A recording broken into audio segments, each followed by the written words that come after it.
રક્ષણાત્મક રિલેની સંવેદનશીલતાને અસર કરતા પરિબળો જણાવો. તો સૌથી પહેલા છે રિલેનું સેટિંગ. તો કે એનું પિકઅપ મૂલ્ય જે છે એના આધારે એની સેન્સિટિવિટી નક્કી થાય છે.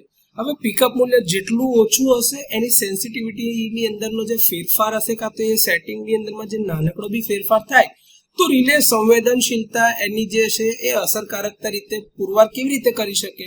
જો એ નાનકડો જે ફેરફાર છે એ ડિટેક્ટ કરી શકતું હોય રિલે તો એ શક્ય બને છે. પરંતુ અમુક કિસ્સામાં એવું બને છે કે આ જે ફેરફાર છે ખૂબ જ નાનો છે જે રિલે ડિટેક્ટ ના કરતા હોય તો એના માટે તમે ઊંચી સંવેદનશીલતા વાળા રિલે વાપરી શકો છો. સીટી અને પીટીના ગુણોત્તર. તો સીટીના સેકન્ડરીમાં કેટલા કરંટ આવે છે, 1 એમ્પિયર છે કે 5 એમ્પિયર છે, એની સામે એના પ્રાઇમરીની અંદરમાં કેટલા એમ્પિયર કરંટ છે, 500, 1000, 2000, 5000, 10000, એટલે કેટલા ઊંચા એમ્પિયરની સાપેક્ષે એનું જે 1 અથવા તો 5 એમ્પિયરમાં રૂપાંતરણ થાય છે. એવી જ રીતે કેટલા ઊંચા વોલ્ટેજથી એ 110 વોલ્ટ કરી શકતું હોય તો એ જે ગુણોત્તર છે એની પણ રિલેની સંવેદનશીલતા પર અસર થતી હોય છે. સિસ્ટમનું ઇમ્પિડન્સ અને ફોલ્ટનું લેવલ કેટલું છે એના આધારે રિલેની સેન્સિટિવિટી નક્કી થાય.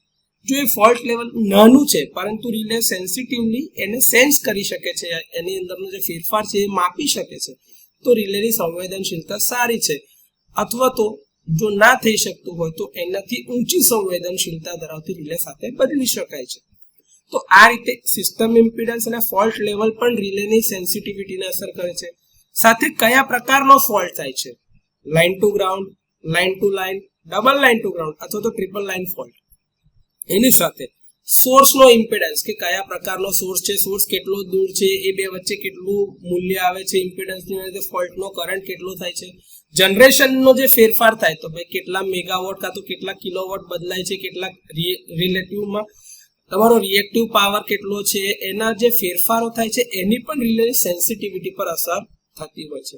સૌથી વધારે જે અસર કરી શકે બીજું એક પેરામીટર એ છે તમારું લોડ કરંટ, જે તમારું નોર્મલ રેટેડ કરંટ જે રિલેમાંથી પસાર થતો હોય એ. હવે આમાં જો નાનકડો થોડો મોટો ફેરફાર થઈ શકતો હોય તો રિલેના લોડિંગની અંદરમાં એ ફેરફાર દેખાશે. હવે જો તમારી રિલે વધારે સેન્સિટિવ હશે અને આવી એબનોર્માલિટી એટલે કે ઓવરલોડની કન્ડિશનને સેન્સ કરીને ટ્રીપ થઈ જતી હશે તો એ વ્યાજબી નથી હોતું, કારણ કે અમુક વાર આપણે એને એની ફૂલ્લી જે કેપેસિટી છે એના પર એક્સપ્લોઇટ થવા દેતા નથી. એટલે કે રિલેની સંવેદનશીલતા પર અસર કરતું આ એક પરિબળ પણ છે. તો ટૂંકમાં આટલા પરિબળો છે કે જે રિલેની સેન્સિટિવિટીને અસર કરતા હોય છે.